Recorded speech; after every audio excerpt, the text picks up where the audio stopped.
Hello and welcome to Camp, the Catholic Audiobook in a Month podcast. My name is William Wilson, and today is day 24 of The Practice of the Presence of God by Brother Lawrence. I will be reading the third part of the life of Nicholas Herman. You'll hear about how an ulcer broke out in his leg, of how he was moved from the kitchen, how he wished to lead a hidden and obscure life and desired that only God would be a witness of his actions. Let's get started.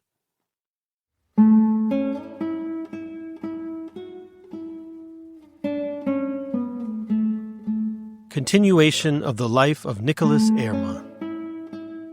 One of the religious order, whom he could not help answering, having one day asked him what method he had taken to acquire such a habit of the presence of God, the practice whereof was now so very easy to him, he told him in his ordinary simplicity, "From my first entering upon a religious life, I have looked upon God as the end of all the thoughts and affections of my soul.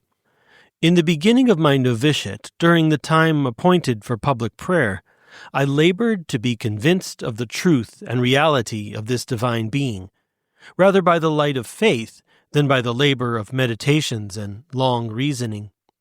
And by this short and certain method, I advanced in the knowledge of this amiable object, in whose presence I resolved to abide forever.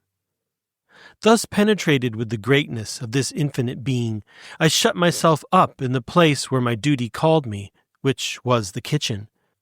I was there alone, and when I had provided everything necessary for my office, I employed the rest of my time in prayer, both before and after my ordinary labor. When I began anything, I said to God with filial confidence, 'My God, since thou art with me, and since it is by thy appointment that I must apply my mind to these external things, I beg that thou wouldst give me grace to continue with thee, and that I may do it all the better, labor with me, O Lord, receive my works, and possess all my affections.' In fine, during my daily task, I continued to speak familiarly to him, to offer him all my little services, and to ask for his grace. When the action was over, I considered how I had done it. If I found it was well done, I thanked God for it. If it was amiss, I begged his forgiveness. Thus, without being discouraged, I rectified my mind and returned again into his presence, as if I had never wandered from it. Thus, rising up still after my falls, and multiplying acts of faith and love, I have come to such a state that it would now be as little possible for me not to think of God, as it once was difficult to accustom myself to it in the beginning. Having experienced the vast advantage that this holy exercise brought to the soul, he advised all his friends to give themselves to it with all possible care and fidelity, and that they might set about it with firm resolution and invincible fortitude. He offered them such strong and powerful reasons that he not only convinced their understanding, but even penetrated their hearts, and made them undertake and love this holy exercise with as great a fervor as they had formerly regarded it with indifference. And if he had the art of persuading those around him by words, he had it no less by his good example. One needed only to look at him to be edified, and even in the hurry of business one might, by seeing him, be carried to a sense of the divine presence. He called the exercise of the presence of God the shortest and easiest path to attain Christian perfection. He assured them that to make this practice easier and to form a habit of it, they needed nothing but courage and a good disposition, a truth which he made appear more by his actions than by his words. For it was remarkable in his conduct, when he served in the office to cook, that in the very heat of assiduous labor and amidst the most distracting kinds of work, he always kept his mind recollected in God. Though his business was very great and fatiguing, for he often did the work of 2 men, yet he was never seen in a hurry. With a just moderation, he assigned every action its proper time. He maintained all along a modest and calm behavior, and by doing his work neither slowly nor hastily, he preserved the same equality of mind and enjoyed an unalterable peace. He exercised this office with all possible goodness for the space of 30 years or thereabouts, until Providence ordered it otherwise. An ulcer broke out in his leg, which obliged the superiors to assign him to some easier business.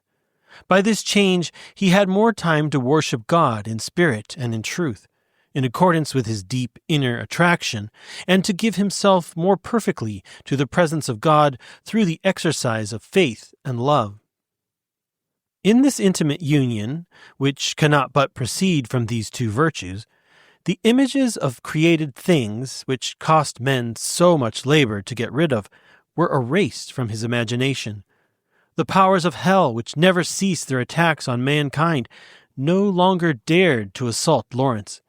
His passions became so calm that he scarcely felt them any more, or, if at any time, perhaps to humble him, they stirred even slightly, he then resembled those high mountains which behold the storms and meteors forming far below them. From that time on, he seemed to have nothing but a natural inclination toward virtue, a gentle spirit, complete integrity, and the best disposition in the world. His pleasant appearance, his affable and humane behavior, and his modest and simple manner quickly gained him the respect and goodwill of all who saw him. The more they conversed with him, the more they discovered in him a deep reservoir of integrity and goodness not to be found elsewhere. It is very noteworthy that one of the things he made a point of was never to affect any singularity in his actions. He always preserved a spirit of simplicity in his daily way of life, without adopting any of that melancholy, austere air which often serves only to repel and offend others. For he was not one of those morose, inflexible people who think that holiness is incompatible with good manners. He affected nothing, and so made himself easy and sociable with everyone. Dealing openly and sincerely with his brethren and friends, he dealt sincerely, without pretending any distinction. He was so far from valuing himself on account of the favors God vouchsafed him, or from displaying his virtues for the sake of applause or esteem, that he was especially careful to lead a hidden and obscure life. For just as the proud man searches out every possible means to gain a prominent place in the affections and esteem of others, so we may say that one who is truly humble does all he can not only to avoid the applause and praise of others, but even to mortify and deny himself the rightful and just admiration they might have for him. We are told in the writings of the early church of some saints who, on purpose, did seemingly foolish things in order to draw upon themselves the contempt and ridicule of the world, if only to give men some reason to question the high regard they justly held for them. So it was with Brother Lawrence. His humility, which may rightly be called his distinctive character, sometimes led him to pious strategies and, outwardly, to childlike or simple actions, so that he might hide his virtue and stifle the brilliance of it. He did not seek glory, but truth, and as he desired only God to be the witness of his actions, so he sought none but God for his reward.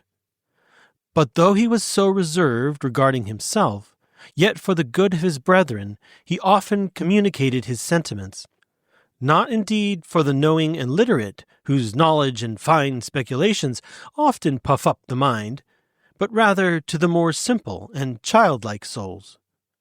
And it was always observed that, when he discovered anyone of this humble disposition, he kept nothing from them, but revealed to them with admirable plainness and sincerity the beautiful mysteries of the interior life and the treasures of divine wisdom.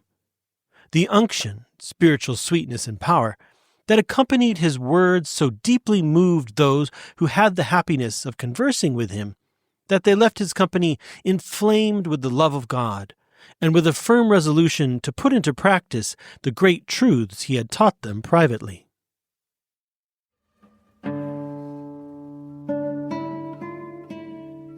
That's all for today. I hope you enjoyed the reading. Tomorrow I will read the fourth part of the life of Nicholas Ehrman. If you have enjoyed today's podcast, please subscribe, rate, share, and help us grow. Also, please check out oratebooks.com, now featuring The Ways of Mental Prayer by Vital Laodé. Praised by Pope St. Pius X and spiritual leaders across generations, this masterwork guides readers through the transformative journey of prayer. From its foundational practices to its most profound mystical heights, that's oratebooks.com. If you'd like to learn more about us, please visit camp.fm. Thanks for listening, and I'll see you tomorrow.